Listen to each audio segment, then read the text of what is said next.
Kingston gave me so much access. Wow. Even when I was diagnosed, the access to medicine, medical personnel. Not tell them no more.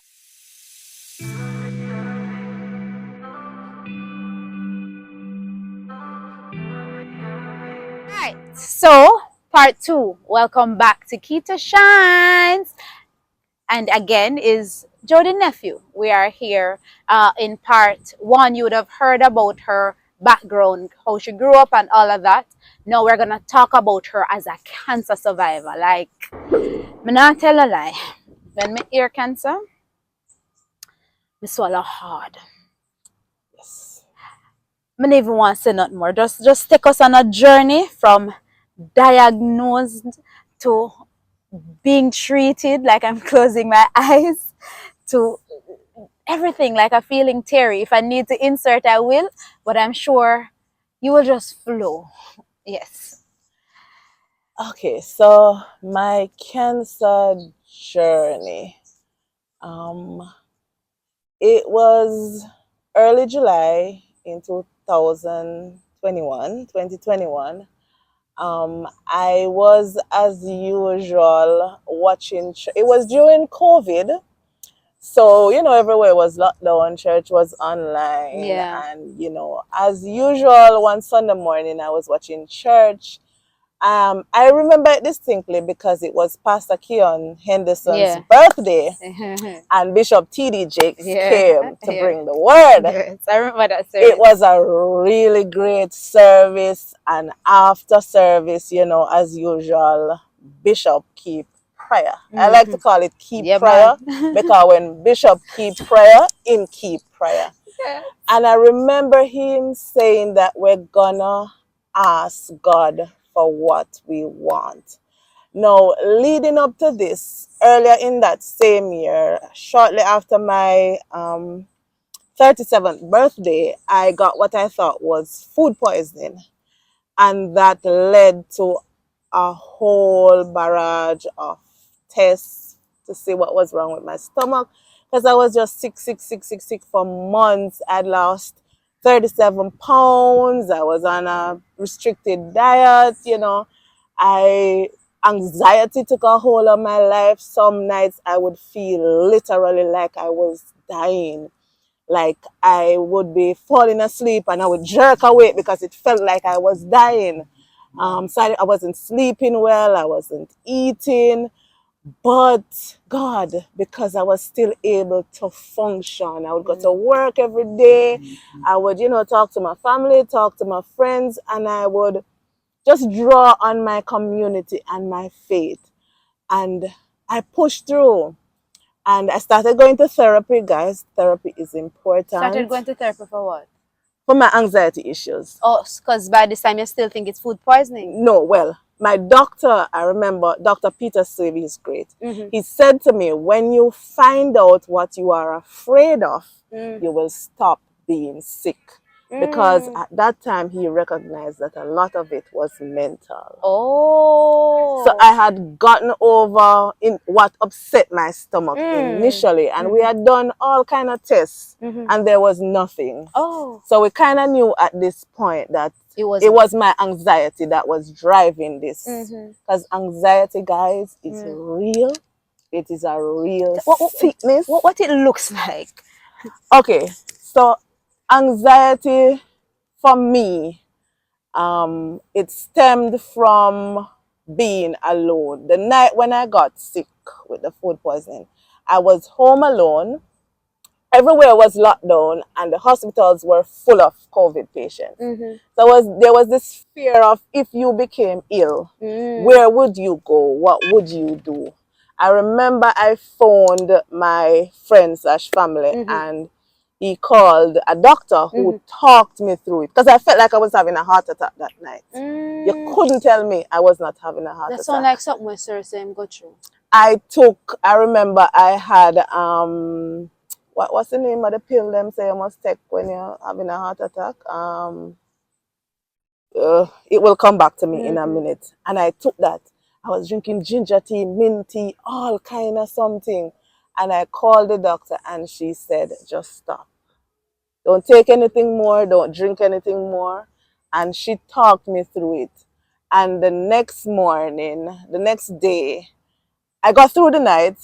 It was really rough. The next day, I went to see Dr. Swaby and I Okay. became his patient. Okay. So during that journey, I developed anxiety. Mm-hmm. Anxiety for me looked like at nights I wouldn't be able to sleep because I just felt like I was going to die. Mm. I had a hard time being alone. So the nights would be hard, hard. But when the morning came, I was perfectly fine. Oh. And I want to pause here. I want to say to people, no matter what you're going through in life, the darkest part is in the night. Wow. Sometimes it's not a literal night. Sometimes it's just while you're going through. But if you can push through and make it to the morning. Thank you for that God word. is so good that he made the sun to shine. If you can make it to the morning, just push through. Just keep telling yourself. If you have to sit down and count time, look at the clock. 2 hours the morning, 3 hours the morning, 1 hour the morning, 6 o'clock outside, go and get bright, and I can go outside and walk around. Whatever you need to do to get through the night, do that. Because I tell you, come the morning, the morning. So I remember sometimes I would even be at work and something would happen. If I heard a loud noise or I got excited, my anxiety would attack. And I remember sometimes I would be sitting there and my throat feels like it's closing. My chest would get tight. And then I remember what time it got so bad that my mind told me I was dying. And then something said to me, you're breathing normally. And it's almost as if you have to talk to yourself. So I had to say to myself, there's nothing wrong with me because I'm breathing. My chest is really tight, but I'm breathing normally.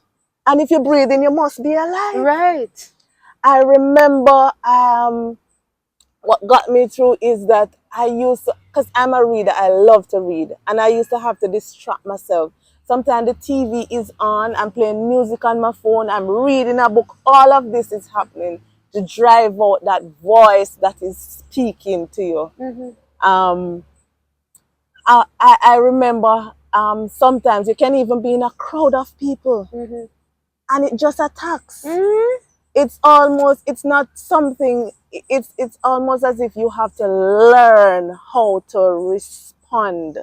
You know, I remember going to church one Sunday when we were allowed to kind of have restricted church, and I went, and after church I went and I spoke to Pastor Ryan, and you know, he kind of, you know, taught me through it and said, you know, something similar happened to him, and he gave me a few scriptures to draw on. And that really helped for a while and for a bit. But this thing, it's rough. It comes back in the most unexpected times. But for me, it was driven by my being alone. And it's so funny because previous to that, I like living alone. I enjoy my aloneness, my alone time. But because of my anxiety, I had the constant need to have company. A question there before you get for the, do you think that having reached 37, I'm not sure if you desire perhaps children, or just you're just not seeing your life going a particular way, do you think that it made you feel or Yes. Oh. Being in therapy, I kind of talk through that and I recognized all the signs. So what I used to do is I developed a stronger prayer life. Every time I felt like I was dying, I would pray. And my prayer would be, it would be not, Lord, please don't let me die. It would be, Lord, thank you for your promise of my 70. Thank you for your promise of whatever it is that I desired in life. I would say thank you for the promise of that. And it kind of, it releases something So my prayer life shifted, and Mm-hmm. since that, my prayer has always been, whatever I desire in life, I would thank God for it. Amen. Amen. I would receive it Amen. because I know it's coming. Amen. Amen. So yeah, that happened. So back to the Sunday Yes. now, and Pastor said we're gonna ask for what we desire. Mm-hmm. And I remember praying to God and asking Him for clarity of my situation. Mm-hmm. And I felt the anxiety lift. Mm. Now it lifted in that the hold it had on me before. Since then I've not experienced Thank you, Jesus. that. Mm. But it comes back Right. from time to But time. not so. Right. But not as aggressive as Yes. before. And since then I've been in therapy. I've learned coping methods. Mechanism. Mm-hmm. Right. Mm-hmm. I've tapped into the spirit more. So, Right. So I prayed and I asked for clarity. And I kid you not, I felt the spirit of anxiety lift. Mm-hmm. And that night when I went to bed, I had the best sleep I had Mm. ever had in years. Mm. The next morning was on Monday, and I got up, and as usual, I did my morning routine. Mm-hmm. And I went into my shower. And for some reason, I did my breast exam. Mm-hmm. Now, this is something that I generally used to do, but during the past 3-4 months, because I was You so are caught up in refocused. Yeah. focus was on my stomach. Yes. I don't think I was doing it as I normally would. I can't say I was or I wasn't because I Right. generally don't remember Remember. because I was just focused on Yeah. something else. And I remember I did my breast exam that morning. I felt around on my right breast, it was fine. I went to my left breast and I felt it. Mm-hmm. And I remember I paused. Felt it what? I felt this lump. Mm. And I remember I paused, I took a breath, and I went back. I felt it again. Mm-hmm. Um, and my anxiety came, Mm-hmm. and I breathed, and I spoke to myself, and I went back and I felt it all around and, properly to make sure. And I breathed. And I was able to refocus. I finished my shower properly. I went through the rest of my morning routine. I got ready and I went to work. After I went to work, you do what you normally do anymore. You turn on your computer, you set up a day, whatever. I took a breath. Then I got up. My boss is one of those persons in my tribe. Mm-hmm. He's a male, but he is the best person I know. Mm-hmm. And I remember I got up and I went to his office and I sat in front of him and I told him. And he said to me, it's going to be okay. Wow.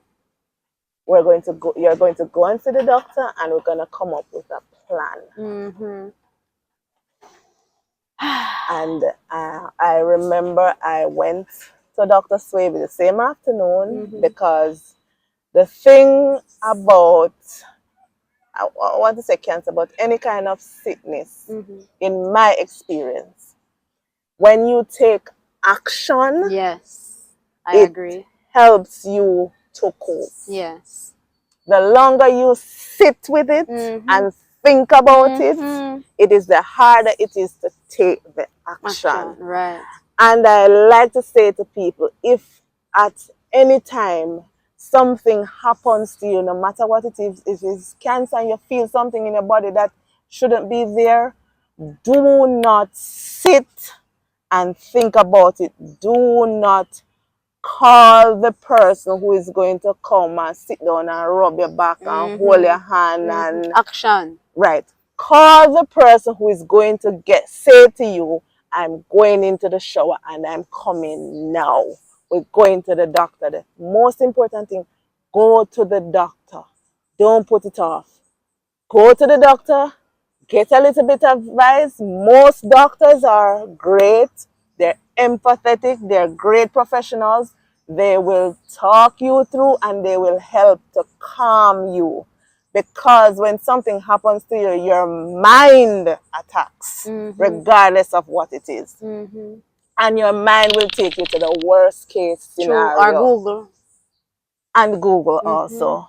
Wicked So place. call the person who's going to take action with you. So I went to the doctor that afternoon, and he took immediate action. You know, the next day I went and I was doing an ultrasound. The day after that, I went and I did a mammogram. And the 2 days later, I was doing a biopsy. Because during my ultrasound, the doctor who did my ultrasound said to me, it's definitely a lump. So where she didn't use that dreaded word, she said to me, it's definitely a lump. So in my mind, I kind of knew, you know. So she said to me, I want you to go and do a mammogram so that we do all the steps. And then on Thursday, I'm going to biopsy it for you. And we did that. The biopsy results came back. I tell you again, God is so great. Because we needed to move quickly. Everything was moving quickly, and I needed that action. Right. My biopsy results came back within 2 weeks. 2 Fridays later, I was getting the call to say, doctor says you're to come in. So you managed that though? So during the 2 weeks period, the only other person I told, I remember I told my niece, my 2 nieces who are abroad, and my sister, they're all abroad. Yes. I think I picked them specifically because they weren't here. Yeah. For me, it's not so much that I was keeping it a secret, but I needed that time to gather myself and have my plan in place. My mother at the time was, for most of my life, my mother has been sick. Not in bed sick, but she's been on medication for various things, high blood pressure, heart problem, various things. I should tell you that a couple of years before, she was diagnosed with breast cancer. Hers was really early. It wasn't even staged or anything. Okay. So in the back of my mind, I was kind of protecting her, because how do you say to your sick mother that her youngest child, her baby, has this thing that you know can potentially take her out? Because cancer is no joke. It is serious business. Regardless of the type of cancer, of what people like to call the stage of cancer or whatever, it is serious business and it requires serious action. So I only told those 4 people. And also because those poor people are going to be the base of my financial support. What is great is that I remember a little over a year before on Instagram, I saw the story of another survivor. And I remember one day she came and she was talking about insurance. And she said, guys, get a critical illness plan. And I listened. And I went and I got one from there. I just went to work. I called Sajiko and I said, listen, I'm interested in this plan. I need to speak to an agent. And an agent called me and we went from there. Yes. But I tell you something about God. You asked me about my transition from country to Kingston. I came to Kingston because I had to be here because this was going to happen. So I tell people always, sometimes you pray to God for things and you don't even know what you're praying for, because what you receive don't look like what you pray for. So you may be praying for a better life, and then something hit you and you say, but God, I prayed for the better life. And the Spirit says to you, yes, but this was going to come, but I prepared you for it. So Kingston was where I needed to be to get the treatment I needed to survive. So, so things moved pretty quickly. I got back my biopsy results, and I took those back to my surgeon. No, what I should have said is that the first day when I went to see Dr. Swaby, after he examined me and set up my appointment to go and have my ultrasound, he also made an appointment for me to go and see a surgeon. Quality of care is important. It's important which medical professional you choose to go to. There's nothing wrong with any of them. Right. I would say, but choose wisely, listen to your body, and just think it through. And if you feel like something is off or you're not getting the best medical advice, Right. seek a second opinion. If you need a third opinion, seek that too. But I felt that I got the best. Very good. So initially I had gone to see the surgeon, and we kind of talked through it in general. Well, so what was the purpose of the surgeon, though? Okay, so as explained to me, because I was young and there was this lump, it was a distinct lump, some kind of surgery would have been required, in their opinion. I get you. So we were being preemptive. Because even if it turned out to not have been cancer, it needed to come out. It needed to come I get out. you. I get you. So when I initially went to see the surgeon, we kind of talked it through in general, what if, so and so and so. But he said to me clearly, I remember I asked him what he thought, and he said to me clearly that we're going to do the test to confirm, but based upon his experience, he was 99% sure that it was cancer. He didn't tell me to scare me, he told me because I asked. I like going to doctors who are straight up with you. You ask a question and they tell you and they give you advice how to cope with it. So it was very clear, and we started building the plan from there, because he also said to me, whatever it is, we're going to move very quickly. So when my biopsy result came back, I went in to see the doctor, and she told me very clearly, she read the results and she told me. My friend went with me and she explained it to me. And how she explained it to me, she said to me, you're very young and you're taking action. Medicine has improved. There are great treatments available both here in Jamaica and in the US. So be hopeful and move quickly with this. And I took that advice. That was comforting to me. Yes. I took that advice. So that was the Friday. I think the next week, I remember which day it was. I went back to see the surgeon with my results. Okay.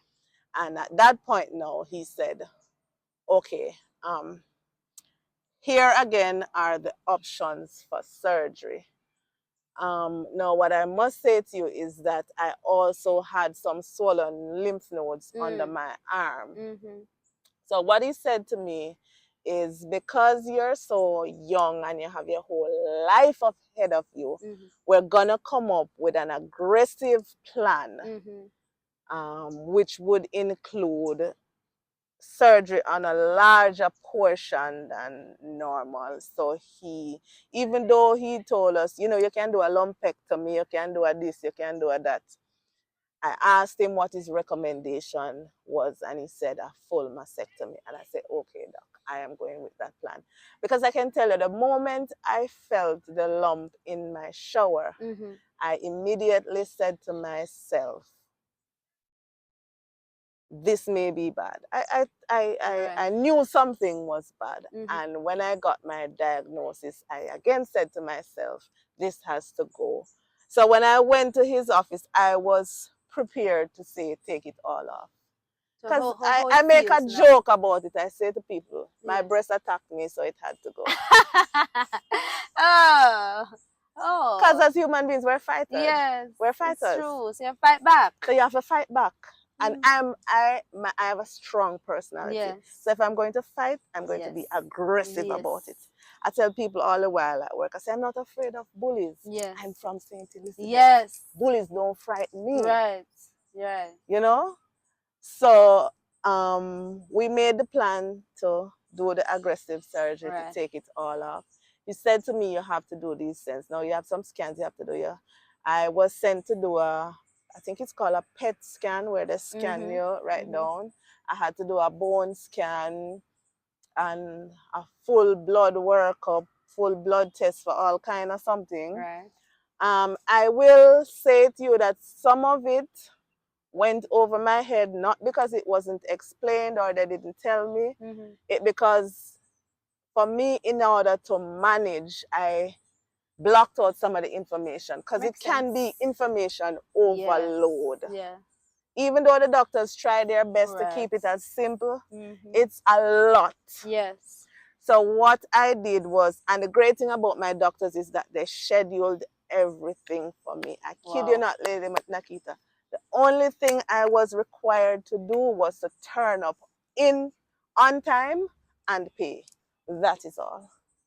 My team schedule, my medical team is fantastic. They schedule everything for me. Here you must go and do this. Here you must go and do this. See this person when you go here and here and here and here. Everything was scheduled. Wow. So I got those results back and I went back to him. I remember it was at the end of July, heading into the holiday weekend. And like emancipation and independence, independence. right? Yeah. And I said to him, I'm going to go home for the weekend. And he said, yes, go and be with your family. Tell them what you need to only. And when you come back, he said to me, we can schedule. He gave me, I think, 3 days, which we could schedule the surgery. I said to him, I am prepared for the earliest date. I went home. Before I went home, my brothers don't live at the house, but I called one of my brother and I said to him, I need you to meet me at the house on Saturday. I didn't tell him why. Right. But he came and he didn't ask any question. He just came. And I remember I took my sister who lives there and my brother, I took them into the kitchen and I told them. And I remember my sister cried. And, you know, I had to be consoling her and said, it is okay, you know, I have a plan and I'm prepared to fight. I'm going to be fine. Yes.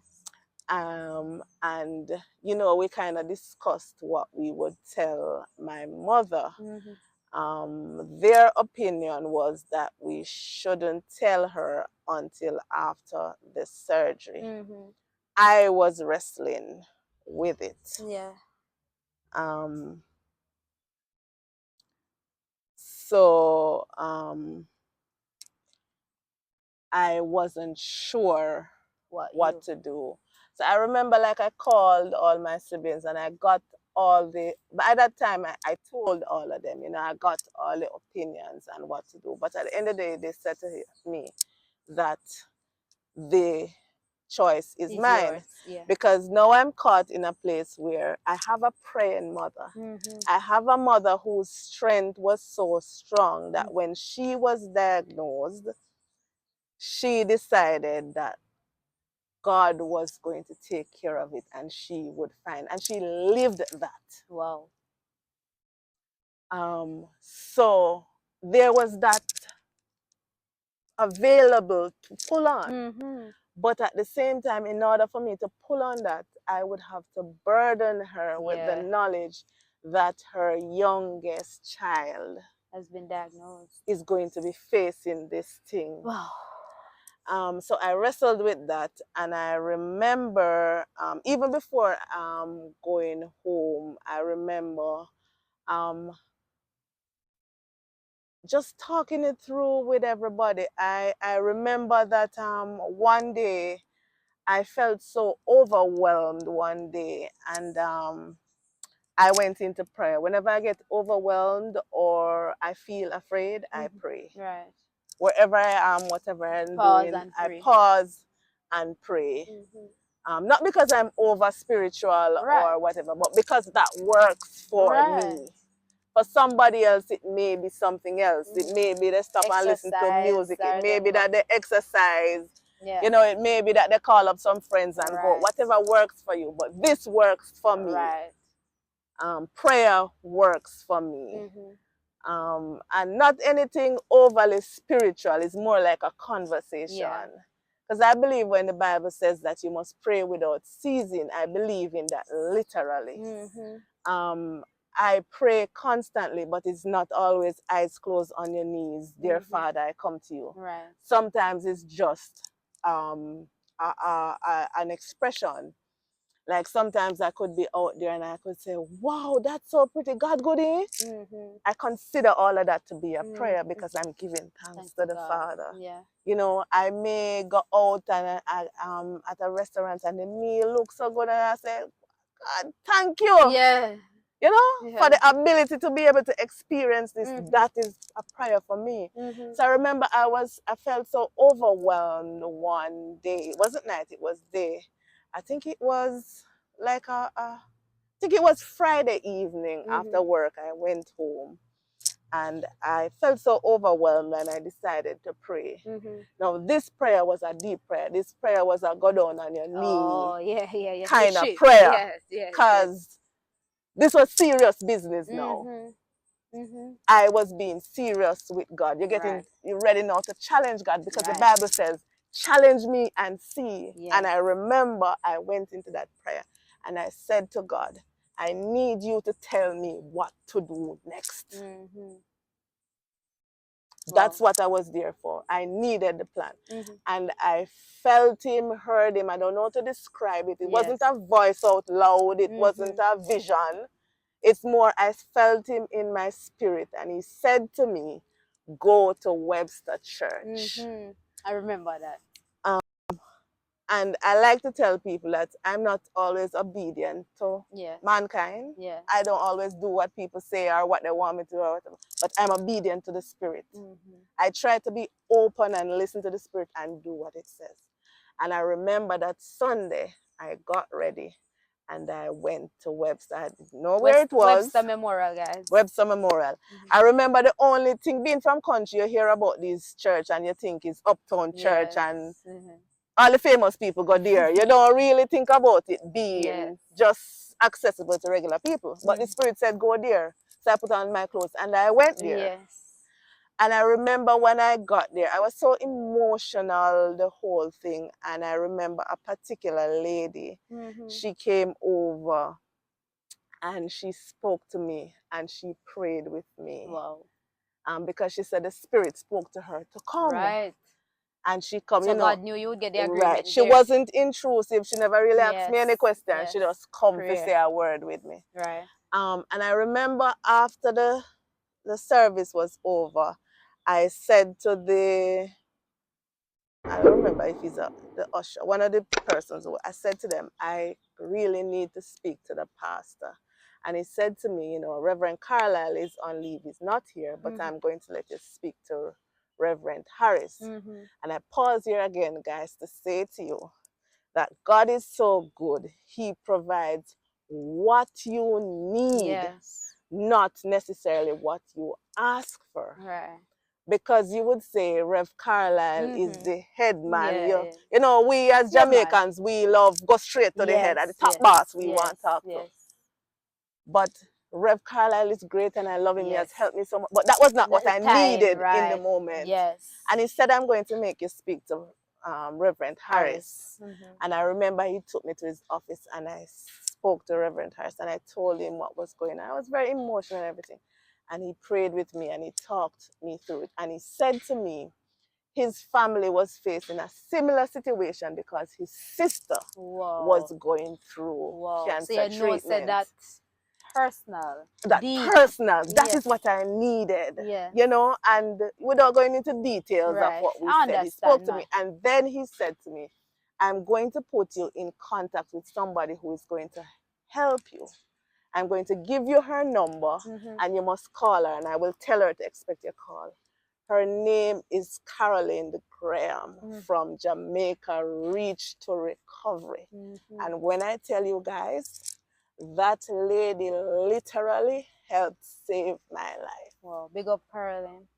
So I am so grateful Yes. for Mrs. Graham. Mrs. Graham, big up. Because that lady from I called her when I called her that Sunday afternoon and I told her I was going through and I spoke to her. She told me her story and she encouraged me. And from that moment, that You have lady a picture would with her? no, not right now. Okay. She would text me, message me, WhatsApp me sometimes. She would call to check in on me. She would, you know, keep my spirits up, give me encouraging words. At the time, she was a 17-year cancer survivor. Oh, wow. You know, and she put me in touch with that group. And I remember they were meeting through Zoom because, you know, Yes. everything. And she invited me via Zoom to come to their next meeting. And when I went to the meeting, there were so many survivors. There was just a sense of community. And I said to myself, would you look at God? Yeah. He not only provided Yes. spiritual, but he Right. provided physical. Amen. You know? This God is so great that he is not just this mythical being that we hear about. He is real. He is real in people. Some of the Amen. relationships that we have, that is God. So when people say to me, how True, do I true. know God is real? I tell them because I experience him. You know? Yes, yes. I experience this God in so many ways. The Spirit of God is always there. You just have to tap in and reach for him. I agree. So yeah, so all of that became a part of my community. I remember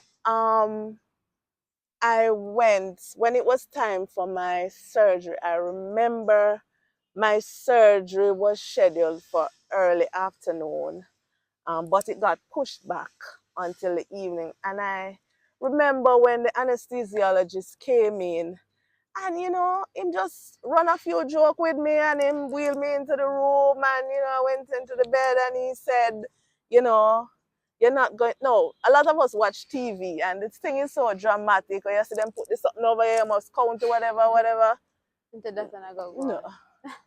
He just said to me, you're not going to feel anything, you're not going to see anything. And he just talked and then I was out. Ooh. And I can't remember if it was less than 2 hours later or a little over 2 hours later, but it wasn't very long. I was waking up in my room and you know, the surgeon, Dr. Dat is a fantastic surgeon. Dr. Dat? Dat, yes. Dr. Gansham Dat at Apex on Mullines Road is an excellent, excellent surgeon. Of course, you know, my tribe investigate him and investigate all my team and everything. So we knew all of this beforehand. Yes. And for me, I didn't do it in hospital. I did it at another facility. So there was a nurse that stayed with us overnight and whatever. Had my own room and all of this. So I was very comfortable. And I remember being in and out because after surgery you are woozy. You know, you're in and out because you're all drugged up and everything. And I remember waking up in a panic and my heart was going and she would come in there and she would, you know, test my blood pressure. She would say, you're fine, man. Calm down and talk it through. And I made it through the night. And the next morning, the lady just come and ask me what I want for breakfast. Lady Nakita. And by the time my breakfast came, another I'm not sure if she's a nurse or a nurse assistant. She came and she assisted me Wow. in the bathroom, you know, to So your clean me up and whatever. treatment. And by the time my breakfast was there, my niece came to take me home. Quickly. So the next morning I went home. Before you go any further, because I'm hearing about all this good treatment, and then before we wrap, we can't wrap and not mention this. The expenses, how did you Okay. manage? What did it look like? Okay, so before the surgery, I didn't, because you have to send, when you're putting in your claim, you have to send in all these documents and everything. We were moving very, very fast. But God is so good that I tell people He provides everything you need. At that point, I only had enough in my bank account to take me through the month. I never have any money. My surgery, you talk about expense, and I can tell you the full, and that's just that one bill to get that done, was $1.4 million. And my tribe got it together. I was told, do not think about that. Wow. Just get yourself ready. And this is in addition to the expense of all the tests that had been done before. The biopsy is like $104,000. The PET scan at the time I think was like $94,000. One test was $50,000. And this whole heap of Tests. you know, ultrasound, mammogram, blood test, this whole heap of test. So by the time you put in the surgery expense, we're over $2 million. Wow. And so after the surgery, they put in drains to, you know, and I had those in. Surgery was Monday. On Friday, I went back to my surgeon and he removed those. He says, it's looking great. You are, you know, you're going to heal up well. Just do this, do this, do this. You follow the instructions. Right. I got medication, of course. But the funny thing about it is, Lady Nakita, I can honestly say I did not experience any pain. Ooh. Ooh. I took the medication, how them say I must take it, and I didn't. And as a matter of fact, I was able to stop taking the pain pills long before. Yes. Because I didn't feel, and you feel the discomfort. Yes, but no. But there was excruciating. no, I never had any of that. Some people with surgery experience that, but that was not my experience. And I can only speak from my experience. Rightly so. So, you know, and then after that, I stayed home for another 2 weeks. During that time, I called my insurance agent because I was now ready to talk about it. I was now at the point where I could tell all and sundry. Everybody could be up in my business now. Because I had taken the action I needed. My mind was settled, and you were I was comfortable ready. to include others. Right, I was ready. Thank you for including us here to guys, evaluate. When you're going through something, don't be compelled to have to overshare. Don't make people make you feel guilty about not telling them, because even though your tribe is there for you, every man must walk alone. Wow. It's almost like you're walking alone with your tribe. Because you are the one. Yes, they're with you and they're great support, but at the end of the day, you have to sit with it. And you said it right. Overshare is that because you have the people who you said you know. Choose your battle soldiers and decide when you are ready to include others. So at that point, I was ready. So I called my insurance agent and great people at Sagicor Insurance. And I said to him, you know, he said, can you come into the office? And I said to him, you know, I don't feel like I'm able. Because, you know, you're after surgery, your body, despite how strong you are human. And I was weak. I was, you know, I was not at a point where I was ready to go out. And I said to him, you know, I don't think I can. Can you come by the house? And he said yes. Wow. He came by my house and I signed up my papers and he put it in. And I kid you not, Lady Nakita, by the next week, I got a message from Sagicor to say that the funds would be in my account shortly. Big up Sajikora. So guys, I want to pause here and I want to Yes. say to everybody, Yes. if you never do anything else for yourself, get insurance. It's not as costly as you think. They have plans, I think, as cheap as $3,000 a month. Buy one less something, Yes. save $100 a day for the month, and get insurance. A critical illness plan is going to save your life. Wow. They put the full amount in my account, Lady Nakita. Because even though at that point we were over 2 million, yes, the expenses don't start coming in yet. Because this cancer battle is long, it's hard, and it is expensive. And I will also say to you, though Jamaica is what they call an emerging they call us a third world country or whatever it is. We have the medicine available here. We have the professionals available here. If it's not here, we have access to it. But it is expensive. Yes, you have the money. So you have to have your money. You have to have your tribe. And I was saying to you, my tribe is so great that even though I had this insurance money, I had my tribe were still pouring in. They made sure I had every comfort, everything I needed. Because it's one thing to be battling an illness, but it's another thing to have the financial burden of the battle with you. So guys, get insurance. If you don't get no life insurance, get health insurance. I know that people are on this push about you must invest. Invest in your health first. Before you go buy one stock, buy some insurance. Because if something happens to you, the money where you're going to get in the future cannot help you. You need something to draw on now. I agree. Get insurance for you and your family. Put your children on insurance plans. So many things has been happening to children nowadays. There's never been a time when so many children are sick. I see on this cancer journey, there are so many other people younger than me who are battling this thing. So get insurance. So, you know, I remember after 3 weeks, my boss said to me, do you need more time? And I said to him, yes. And I'm going to go home. That's you know, St. Elizabeth. Yes, I had gone back to my surgeon, who was my primary doctor at the time, and I said to him, can I go home? And he said, yes, you can go home.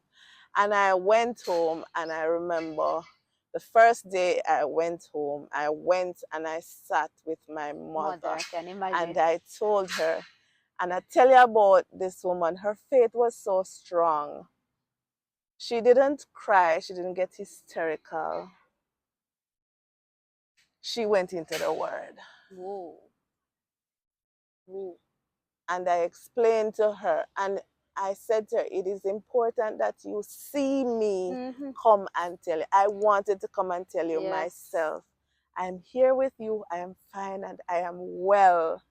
Because I have a niece, she's in Kenya right now, down in the motherland. And I remember her saying after, because I had told her what the plan was, you know, after surgery there's going to be chemotherapy and whatever. And I remember her saying to me, you know, Auntie, after the surgery, you know, and she said to me, you know, Auntie, the cancer is gone. And I trusted that because she was speaking out loud what the Spirit had said to me. Whoa. So you for chemo and so you never do those things, or? Yes, man, I did all of that. So I went to the country and I spent 3 weeks just healing, being in nature, going outside, sitting down. You know, every morning you wake up, you go outside, the air is fresh and crisp, and you know. 3 weeks, after 3 weeks of that, I decided I was ready. I came back. I went to work and I called because my surgeon had recommended an oncologist, and he said, when you come back, call and make an appointment. I called and I made the appointment, and I went to that appointment. And when I went, because I had already sent her my documents before, we discussed what's next, and she told me, I would be doing chemotherapy followed by radiation, and not to get into the full story of that, during my chemo journey, because my anxiety was still very present, in the middle of it, we had to shift again and refocus. Okay. And my oncologist, Dr. Rochelle Roman, she's so great. The initial plan was, after my 4 sessions with what they call the red devil, the one that drop out your hair and all of these things. By the way, guys, all of your hair falls out, not just the one on your head. Everywhere, everywhere. Right. I was gonna do 4 sessions of those, followed by 12 sessions of another set of drugs. And I remember after the 4 sessions of the horrible one, I said to her, doc, every time I'm to do this thing, because every night before chemo, my anxiety would just, and I had to pray through the night and push through, So that's the only time during my journey I didn't go to work from I came back was chemo day. Because I just couldn't function before. Right. And every session before chemo, you have to do blood test, and then you have to go in and talk to the doctor, because chemotherapy is actually medicine that they inject in, to simplify it, into the body. I had a port, and they would, Put a tube, is a tube? So it's they call it a portocath. It's a thing that they insert into your chest, and then every time they inject the medicine into that, and it would stay there until it goes in, and then that would stay in your chest for a while. Yeah. That again is very expensive. Yes. Extremely expensive. $100,000 for that. Cancer Just is expensive, guys. Get insurance. Yeah. And after the first 4 sessions, because every set time before I'm to get my chemo, I would say, doc, you sure me have to do this? And she would say yes, and she would talk me through and calm me down, and I would do it. And I remember after the first 4, I said to her, doc, I hear you about these 12 sessions. I don't remember if it was every 2 or every 3 weeks, but I'm not sure I can make it through 12 sessions of this. And she said to me, we can tweak the plan a little bit, where we can compile it into four sessions of, so you would, she would change the composition of the medicine, so I would get the same thing, but over 4. Right. So she kind of explained that, it's, guys, I'm not a medical professional. Yeah, I won't get into that. But she was able to pivot. And I tell you guys, it's so great to be able to have the choice to choose. The medical professionals that you choose is important. Make sure it is someone that you trust, that you're comfortable with. Do some investigation to find out how competent this person is. Make sure that it's somebody who is compassionate. Wow, that's important. Because it is important how you will receive it. I remember her saying to me, she is going to we're going to approach this holistically, and she said to me, I'm going to recommend you to go to this therapist. And I remember when I was in St. Elizabeth, my skin broke out into rashes. When I went to the doctor down there, the doctor said it's not an allergic reaction. One, I wasn't on any medication. Right. But they couldn't understand what it was, and she said to me, okay, I'm going to send you to a therapist, and I'm going to send you to a dermatologist. And I went, and it cleared up. And I tell you guys, therapy is important. So I was able to push through and I made it through chemotherapy. Mm-hmm. Chemotherapy is hard. Oh. It's hard on the body, it's hard on the mind. Mm-hmm.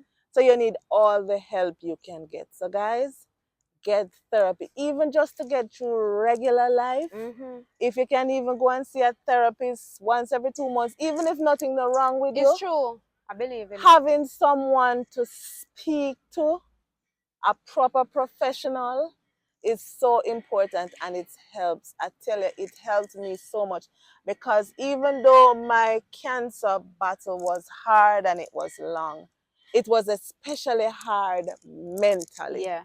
Mentally, it was tough because one, I was already dealing with anxiety. Mm-hmm. And when you stop and look at it, you are a young person. Yes. I don't have kids. Mm-hmm. And one thing that chemotherapy also did was that it puts you in early menopause. Oh. The drugs have the potential to damage your organs because before chemo, I had to do all these tests, heart tests, kidney tests, all kind of tests to make sure that your body is strong enough to manage it. So it affects you in all manner of ways. So I went to therapy. Mm-hmm. I believe that any battle you're going through in life, I strongly believe in medicine, prayer, and therapy. I will take my pill, I will pray about it, and I will talk to somebody about it. Talking to God is good. Prayer is good, but the thing about prayer is that you're not going to get a physical response. And that helps. You can't look at God. You can't look God and in God the face talk to us and through see people. him looking at you. Yes. And as you say, he talks to us through people. Yes. But he provides these people that you can go and talk to. They will listen to you and they will give you some good advice. Yeah. So I believe in a combination because my experience, the combination helped me. Yeah. After chemotherapy, I got a little time off and then I had to go and do radiation. Mm-hmm. Now, radiation for me was 5 weeks of 5 days a week. 5 weeks of 5 days a Oh. week, 25 sessions. Wow. And Lady Nakita, What's the purpose of radiation?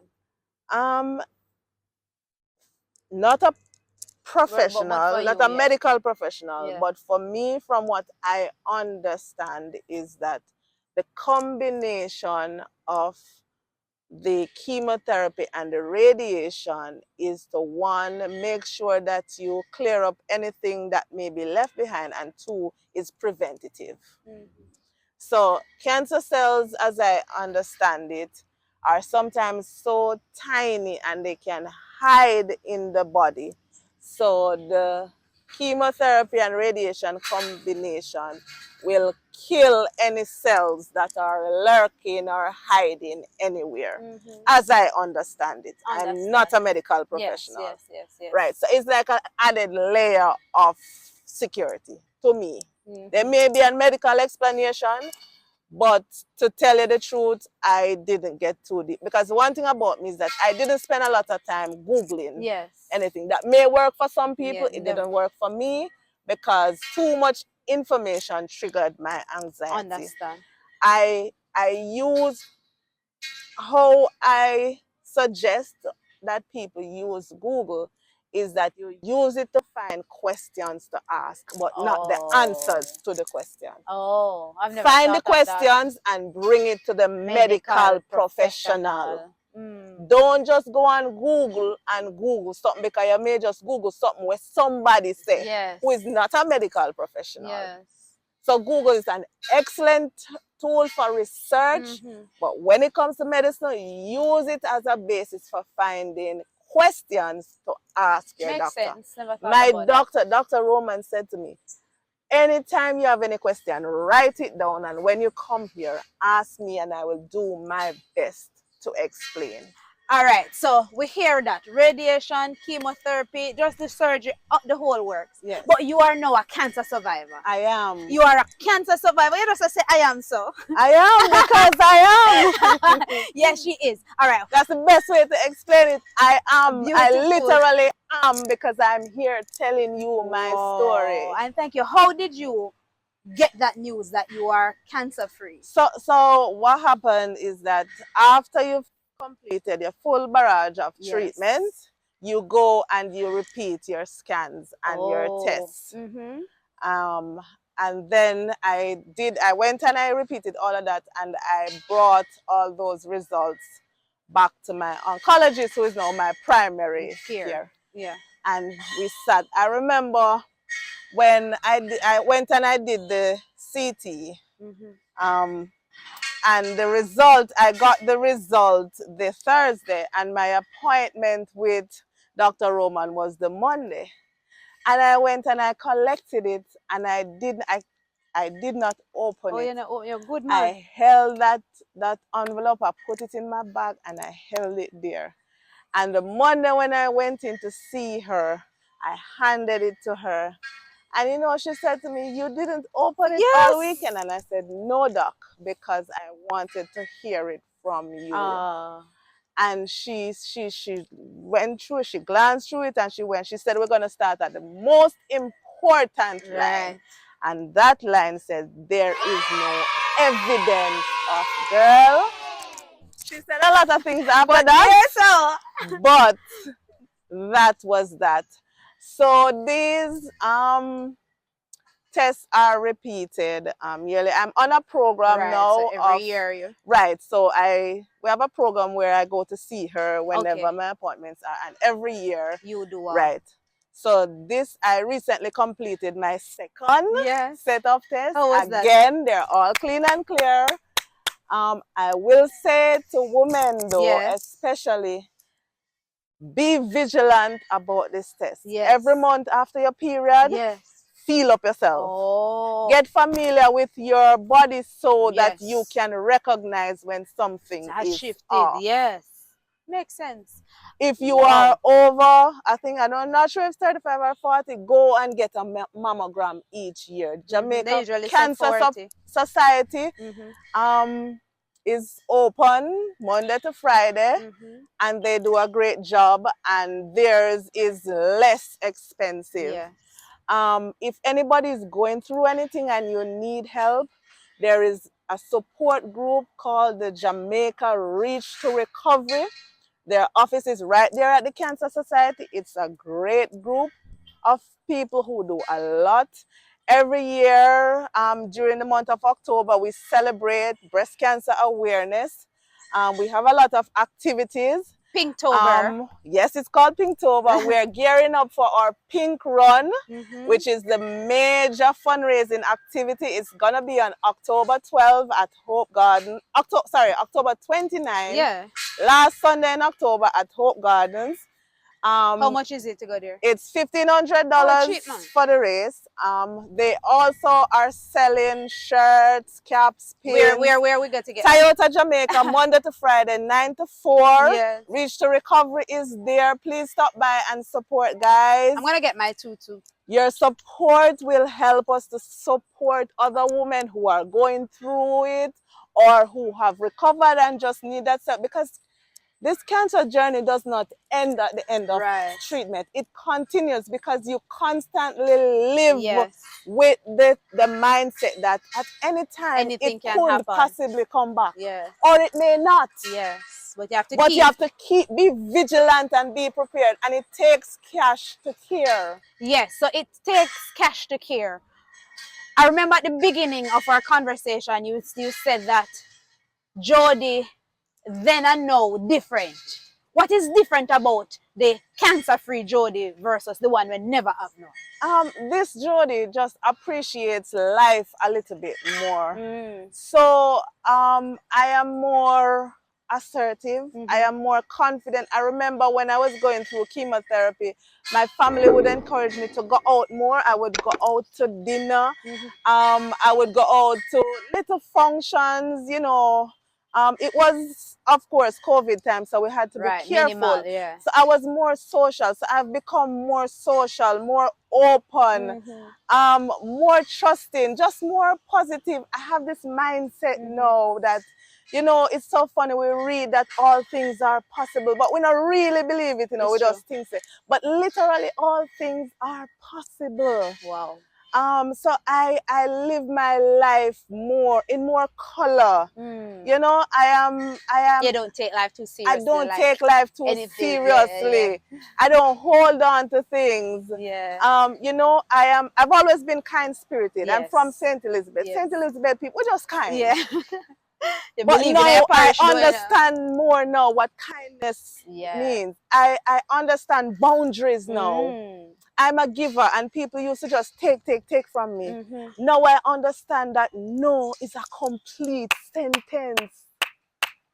It doesn't require an explanation. Right. Jody, can you create so and so? No, No. If you can, not you do it. today. Mm-hmm. I may be able to, but give me some time. Right.